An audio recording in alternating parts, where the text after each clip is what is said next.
Break के बाद रुक करेंगे यूपी बुलेटिन की ओर। यूपी बुलेटिन में पहली खबर औरैया से है, जहां बीजेपी के पूर्व जिला उपाध्यक्ष अभय सेंगर के साथ बिदूना कोतवाली में तैनात सब इंस्पेक्टर विनोद कुमार ने की अभद्रता। देखिए पूरी रिपोर्ट। खबर औरैया जिले के बिदुना से, जहां बीजेपी के पूर्व जिला उपाध्यक्ष अभय सेंगर के साथ बिदुना कोतवाली में तैनात सब इंस्पेक्टर विनोद कुमार ने की अभद्रता। आपको बता दें कि बिदुना कस्बे के रहने वाले की परिवार के देवर भाभी के बीच लड़ाई झगड़ा हो गया था, जिसकी सूचना पुलिस को मिली तो देवर को कोतवाली ले जा रही थी।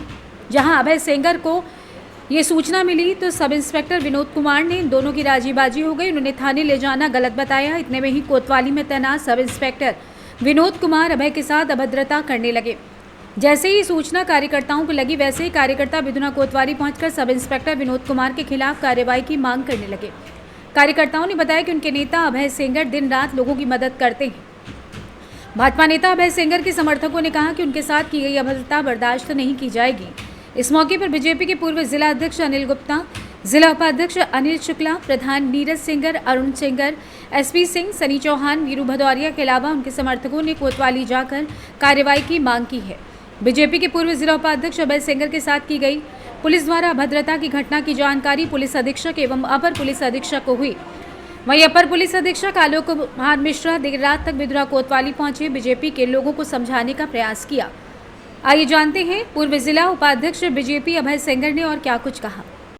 अभय जी, कुछ लोगों के द्वारा आपके साथ में बैठ के थाने पे जो है कोई प्रदर्शन किया गया था, क्या रहा था, किस तरीके से रहा था? देखिए, यही सामने सूरजपुर के निवासी हैं औदरिया साहब, उनके 2 बेटे हैं। आपसी मामला था। रात 8:45 के आसपास मुझे उनके यहाँ से फ़ोन आता है कि हमारा विवाद आधे घंटे पहले हो गया था और उसमें अब हम सुलह चाहते हैं, अब हम कोई कार्रवाई नहीं चाहते हैं। तो पुलिस उसमें आई थी, मेरे साथ मारपीट भी हुई और अब हम कोई कार्रवाई नहीं चाहते हैं। तो अब हम माने पुलिस हमें ज़बरदस्ती ले जा रही है। तो हमारा वहाँ पहुँचना हुआ। हम समझ रहे थे कि बात क्या है। इतने ही बीच में माने विनोद दरोगा जी आते हैं और उन्होंने उस लड़के को घर से खींचते हुए थाने ले जाने लगे। मैंने कहा, दरोगा जी के परिवार समझौता कर रहा है, अब आप परेशान नहीं होंगे, सूचना आपको दी गई, आप आए, लॉ एंड ऑर्डर आपकी व्यवस्था है, आप आए, अच्छा है, लेकिन अब ये समझौता कर रहे हैं, हमें मौका दो, हम इनका सुलह करा देंगे, अब आप परेशान नहीं होंगे। तो दरोगा जी ने मैंने उस लड़के को ज़बरदस्ती खींचते हुए और ऑन रोड 10-20 राहगीरों के बीच में और दूसरे हाथ से मुझे मेरे साथ अभद्र आचरण किया और उसको लेके मुझे थोड़ा ख़राब लगा और उसको वो थाने ले गए। इसके बाद हम भी थाने चले गए। मैंने अपने फ़ोन से केवल सीओ साहब को फ़ोन किया, इंस्पेक्टर साहब का फ़ोन लगा नहीं, हम थाने बैठ गए। सीओ साहब कुछ देर में आए। सीओ साहब ने मामले को संज्ञान लिया और इसके बाद उन्होंने अपने उच्चाधिकारियों को बताया। हमने भी अपने जिलाध्यक्ष जी और जिला प्रभारी जी व अन्य वरिष्ठ लोगों को, बिदुना में जो हमारी पार्टी के वरिष्ठ नेता हैं, पूर्व जिलाध्यक्ष हैं, अन्य लोग हैं, अनिल गुप्ता जी, सभी को बुलाया।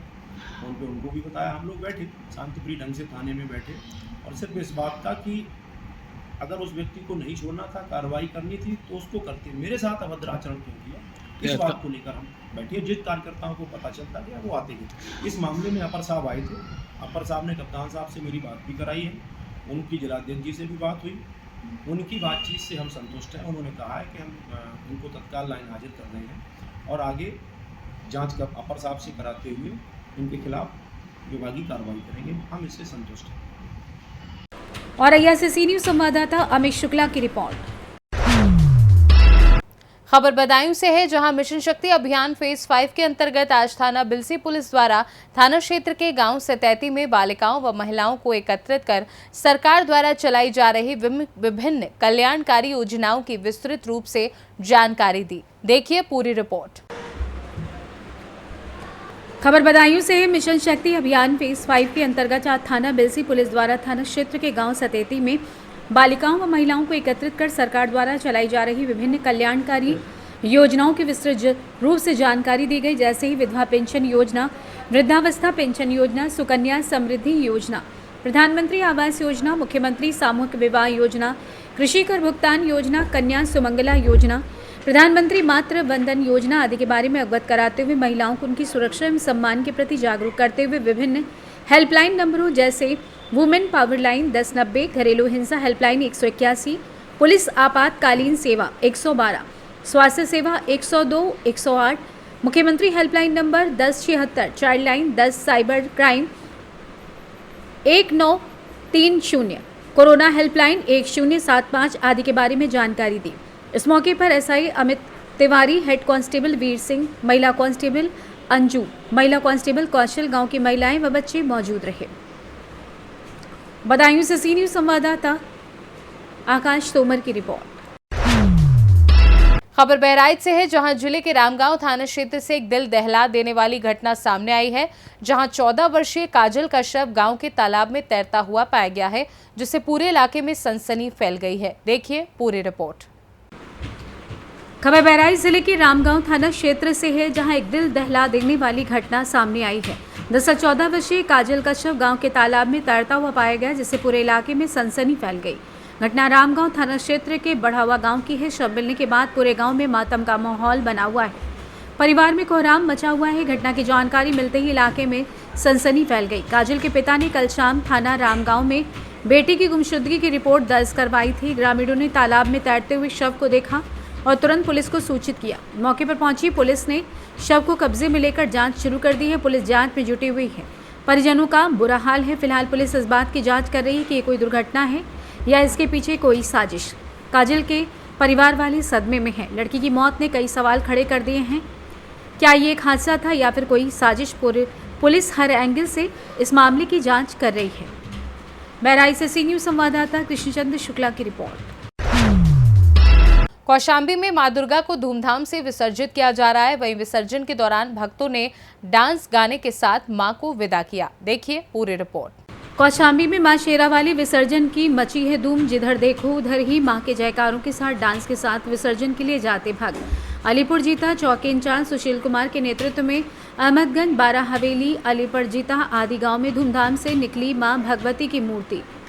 कौशाम्बी से सी न्यूज संवाददाता एफ वसीम गाजी की रिपोर्ट। खबर प्रयागराज से है, जहां आज करछना संभाग की माध्यमिक विद्यालयों की 68वीं क्रीड़ा प्रतियोगिता संपन्न हुई। इस मौके पर विशिष्ट अतिथि के रूप में करछना विधानसभा के विधायक पीयूष रंजन निषाद ने खेलकूद प्रतियोगिता में सरस्वती पूजा अर्चना एवं दीप प्रज्वलित किया। देखिए पूरी रिपोर्ट। जनपद प्रयागराज जिले में आज करछना संभाग के माध्यमिक विद्यालयों की 68वीं क्रीड़ा प्रतियोगिता संपन्न हुई। इस मौके पर विशिष्ट अतिथि के रूप में करछना विधानसभा के विधायक पीयूष रंजन निषाद ने खेलकूद प्रतियोगिता में सरस्वती पूजा अर्चना एवं दीप प्रज्वलित किया। मुख्य अतिथि के रूप में जिला विद्यालय निरीक्षक पीएन सिंह एवं कार्यक्रम की अध्यक्षता लोक सेवा आयोग के पूर्व अध्यक्ष केवी पांडे के द्वारा गुब्बारों का गुच्छा हवा में उड़ाकर कार्यक्रम को शुभारंभ किया गया। वहीं कार्यक्रम को शकुन इंटर कॉलेज नैनी के प्रांगण में संपन्न कराया गया। विद्यालय के प्रधानाचार्य अशोक कुमार मिश्र, सह संयोजक केदारनाथ जायसवाल, इंटर कॉलेज सडवा नैनी के प्रधानाचार्य संजीव कुमार तिवारी ने संभाग के सभी विद्यालयों के प्रधानाचार्य एवं छात्र छात्राओं का अभिनंदन करते हुए धन्यवाद ज्ञापित किया और खेलकूद प्रतियोगिता संपन्न कराई। प्रयागराज से सी न्यूज संवाददाता मंगला प्रसाद पटेल की रिपोर्ट। फिलहाल के लिए यूपी बुलेटिन में बस इतना ही। देश दुनिया की बाकी खबरों को जानने के लिए आप देखते रहिए सी न्यूज भारत।